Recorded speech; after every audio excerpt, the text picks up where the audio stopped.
এই দেখো বন্ধুরা, এবার এখন একটা করে বসিয়ে দিছি।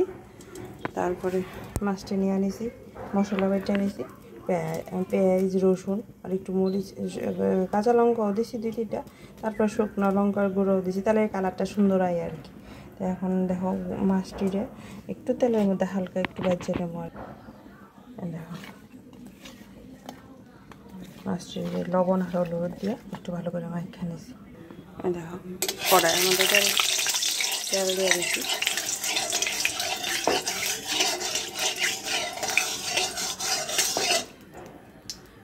তেলটা গরম হয়েছে কিনা দেখানোর লেগে, তোমরা জানি না এটা করো কিনা, আমি একটু লবণ দিয়ে দিই।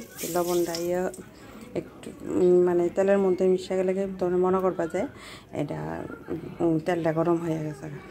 মানে তুমি মাছটা দিলে মাছটা তোমার তেলটা ভালো করে যদি গরম না হয়, তাহলে তুমি যদি মাছটা দাও তাহলে মাছটা টেঙ্গা জায়গা সুন্দর লাগে না দেখতে। মাছটি যদি সুন্দর না লাগে দেখতে, তাহলে খাইতেও একটু ভালো লাগে না। তেলটা ভালো করে গরম করলে মাছটি দিলে মাছটি আর লাগতো না, মানে তো পরে এর মধ্যে আর লাগিয়ে উঠতো না।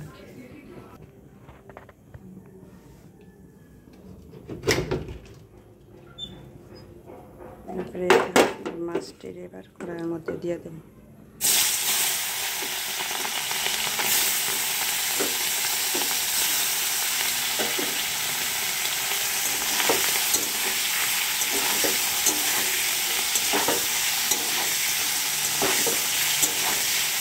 দিয়া ভালো এত বেশি ভাজা করতাম না, মোটামুটি হালকা করে জন্য মরিচের জন্য।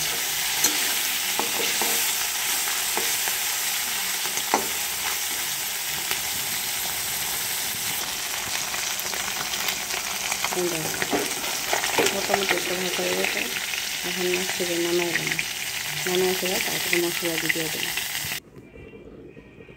দেখো মাছটি নামাই এনেছি। এবার দেখো কড়াইয়ের মধ্যে পেঁয়াজ দিয়ে দেবো।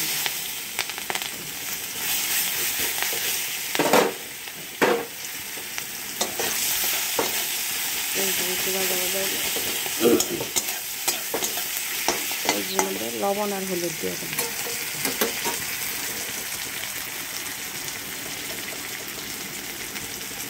হলুদ দিয়ে দিচ্ছি, লবণ দিয়ে দিচ্ছি।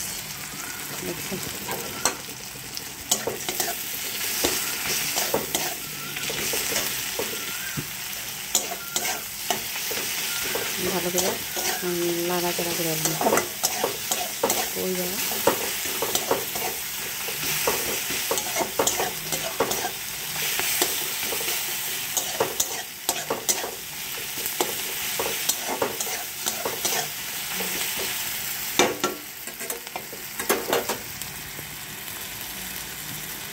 তারপরে তখন মশলাটা দিয়ে দিই।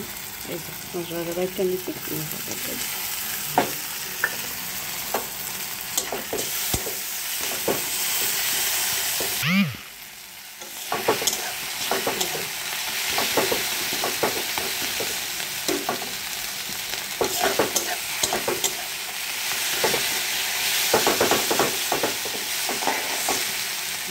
মশলাটা ভাজা হয়েছে, তেল ছেড়ে দিছে, মানে কিটা মশলার থেকে তেল ছেড়ে দিলে এবার মানে মনে করবো যে মশলা ভাজা হয়ে যাচ্ছে। মশলা তেল ছেড়ে দিয়ে সব ভাজা হয়ে গেছে। কড়াইয়ের মধ্যে তেল ছেড়ে দিলে মশলার থেকে, তাহলে মনে করবো যে সব ভাজা হয়ে গেছে। এখন এটার মধ্যে জল দিয়ে দিই। এটার মধ্যে জল দিয়ে দিচ্ছি। জল বেশি দিছি না, কারণ ট্যাংরা মাছ তো এটা একটু মাখা করলেই খাইতে স্বাদ লাগে। আর তাহলে জলটা কমে দিচ্ছি। এর মধ্যে মাছটি দিয়ে দিন।